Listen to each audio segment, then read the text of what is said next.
Hi friends, എല്ലാവർക്കും ഐശ്വര്യത്തിൻ്റെയും സന്തോഷത്തിൻ്റെയും സമാധാനത്തിൻ്റെയും സ്നേഹവും നന്മയും നിറഞ്ഞ നല്ലൊരു പുതുവർഷം ആശംസിക്കുന്നു.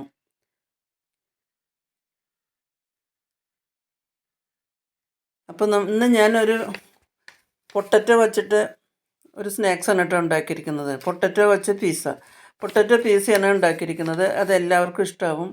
അപ്പോൾ ഈ പൊട്ടറ്റോ പീസ എങ്ങനെയാണ് ഉണ്ടാക്കണമെന്ന് നമുക്കൊന്ന് നോക്കാം കേട്ടോ.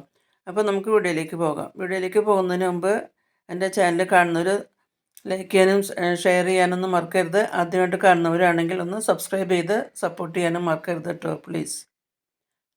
അപ്പോൾ നമുക്ക് വീഡിയോയിലേക്ക് പോകാം. അതിനുവേണ്ടി ഞാൻ 2 പൊട്ടറ്റോ എടുത്ത് നല്ലപോലെ കഴുകി അതിൻ്റെ തൊലിയൊക്കെ കളഞ്ഞ് ഞാൻ ഗ്രേറ്റ് ചെയ്തു കേട്ടോ. അതൊക്കെ നിങ്ങൾ കണ്ടുല്ലോ. നല്ലപോലെ ഗ്രേറ്റ് ചെയ്ത് നല്ലപോലെ അതിൻ്റെ സ്റ്റാർച്ചൊക്കെ കളഞ്ഞ് നല്ലപോലെ വെള്ളത്തിലിട്ട് നല്ലപോലെ കഴുകി എടുത്തു കേട്ടോ. നല്ലപോലെ കഴുകി പിഴിഞ്ഞെടുത്തു. കണ്ടില്ലേ? അതിനുശേഷം അത് മാറ്റി വെച്ച് വേറൊരു പാത്രത്തിലേക്ക് 2 കോഴിമുട്ട പൊട്ടിച്ച് ഒഴിക്കുന്നുണ്ട് കേട്ടോ.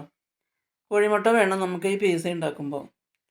2 കോഴിമുട്ട പൊട്ടിച്ച് ഒഴിച്ചിട്ട് നമ്മൾ അതൊന്ന് ജസ്റ്റ് ഒന്ന് ബീറ്റ് ചെയ്തെടുക്കണം. ഒരു ഹാൻഡ് വിസ്ക് വെച്ചിട്ട് നമുക്ക് ജസ്റ്റ് ഒന്ന് ബീറ്റ് ചെയ്തെടുക്കാം.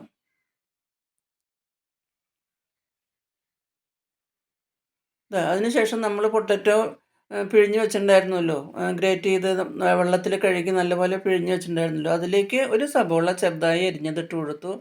അതിനുശേഷം ഒരു കഷ്ണം ക്യാബേജാണ് കേട്ടോ. ഇപ്പോൾ ക്യാബേജിന് പകരം നിങ്ങൾക്ക് ക്യാപ്സിക്കോ ബീൻസോ വേറെ ഏത് പച്ചക്കറികളാണ് നിങ്ങൾക്ക് ഇഷ്ടമെന്ന് വെച്ചാൽ അത് ഇട്ട് കൊടുക്കാം കേട്ടോ. ഞാനിപ്പോൾ ഇവിടെ ക്യാബേജാണ് ഉണ്ടായിരുന്നത്, അതുകൊണ്ടാണ് ക്യാബേജ് ചെറുതായിട്ട് ഇട്ട് കൊടുത്തത്. അതിനുശേഷം ഒരു ചെറിയ തക്കാളി ചെറുതായി ചെറിയ കഷ്ണങ്ങളാക്കി അത് അരിഞ്ഞിട്ട് കൊടുത്തു. അതിനുശേഷം 2 ടീസ്പൂണ് കോൺഫ്ലവർ, 2 ടീസ്പൂണ് മൈദ, 2 ടീസ്പൂണ് മൈദയും 2 ടീസ്പൂണ് കോൺഫ്ലവറാണ് ഇട്ട് കൊടുത്തത് കേട്ടോ. ഒരു മയം കിട്ടാൻ വേണ്ടിയിട്ടാണ് അതിട്ട് കൊടുത്തത്. അതിനുശേഷം ഒരു 1/2 ടീസ്പൂണ് മഞ്ഞൾപ്പൊടി, 1 ടീസ്പൂണ് മുളക് പൊടി, അതിനുശേഷം ഒരു 1/2 ടീസ്പൂണ് കുരുമുളക് പൊടിയും കൂടിയും ചേർത്ത് കൊടുക്കുന്നുണ്ട്. നമ്മൾ മുട്ട ചേർക്കുമ്പോൾ അതിൽ കുറച്ച് കുരുമുളക് പൊടിയും കൂടിയും ഇടണം. അതുകൊണ്ട് 1/2 ടീസ്പൂണ് കുരുമുളക് പൊടിയും കൂടിയും ചേർത്ത് കൊടുക്കുന്നുണ്ട്. ആവശ്യത്തിന് ഉപ്പും കൂടി ചേർത്ത് കൊടുത്തു.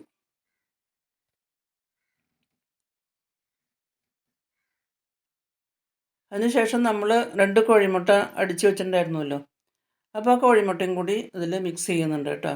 കോഴിമുട്ടയും കൂടി കോഴിമുട്ട അടിച്ചതും കൂടി ഒഴിച്ച് കൊടുത്ത് നമുക്ക് എല്ലാം കൂടി നല്ല പോലെ ഒന്ന് മിക്സ് ചെയ്യണം.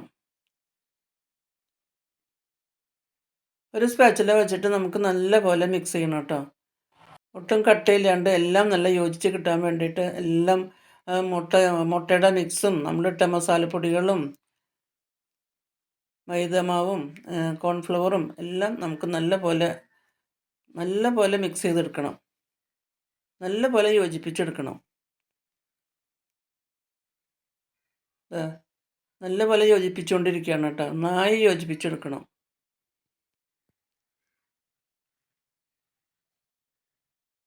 എല്ലാം കൂടി ഒന്നിച്ച് നല്ല പോലെ യോജിച്ച് കിട്ടണം. അതിന് വേണ്ടിയിട്ടാണ് നമുക്ക് നല്ല പോലെ ഇളക്കിക്കൊണ്ടിരിക്കുന്നത് കേട്ടോ. ഒരു 2 മിനിറ്റ് നമുക്ക് നല്ല പോലെ ഒന്ന് യോജിപ്പിച്ചെടുക്കണം. എന്നാലേ അത് അതിൻ്റെ കൂട്ട് ശരിയാവുള്ളൂ. ഒരുവിധം നല്ല പോലെ യോജിപ്പിച്ചു കേട്ടോ.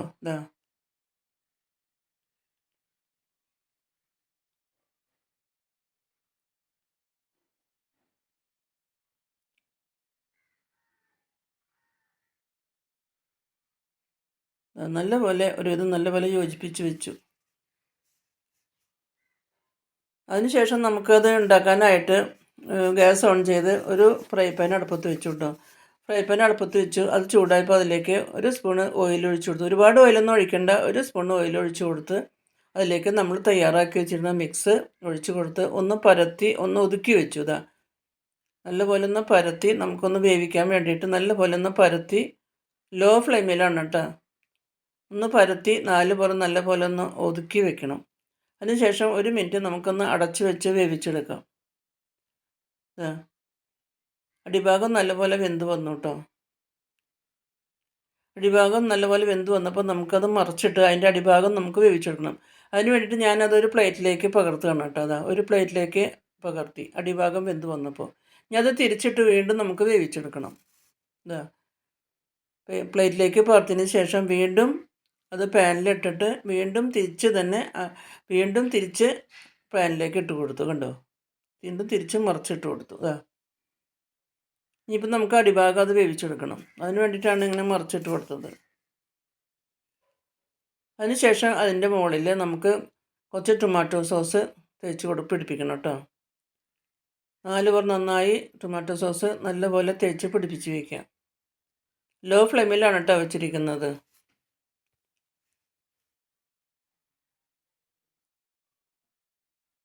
നല്ലപോലെ ടൊമാറ്റോ സോസ് പിടിപ്പിച്ച് വെച്ചതിന് ശേഷം വീണ്ടും കുറച്ച് സബോള ചെറുതായി അരിഞ്ഞ് വെച്ചത് അതിൻ്റെ മുകളിലൊന്ന് ഗാർണിഷ് ചെയ്യാനായിട്ട് അതിൻ്റെ മുകളിലൊന്ന് ഇട്ട് കൊടുത്തു കേട്ടോ. ഒരു കഷ്ണം തക്കാളി ചെറുതായി അരിഞ്ഞതും എല്ലാം ഇട്ട് കൊടുത്തു.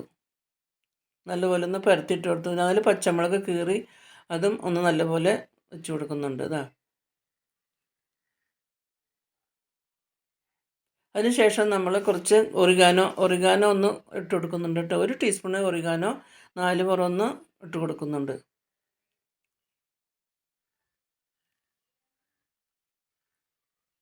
അതിനുശേഷം